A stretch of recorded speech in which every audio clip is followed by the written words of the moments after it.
how to delete watch history on Instagram. So you can go to your Instagram and go to your profile at the bottom right hand corner here. And then from there, you want to go to the three bars at the top right corner.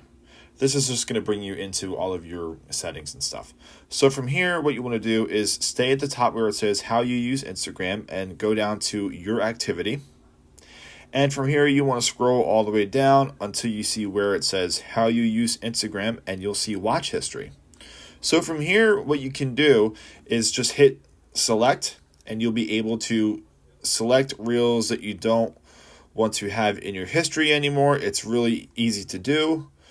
There is not an option to actually choose all of them at the same time, but it only takes a couple seconds to go through and just delete the ones that you want to get rid of.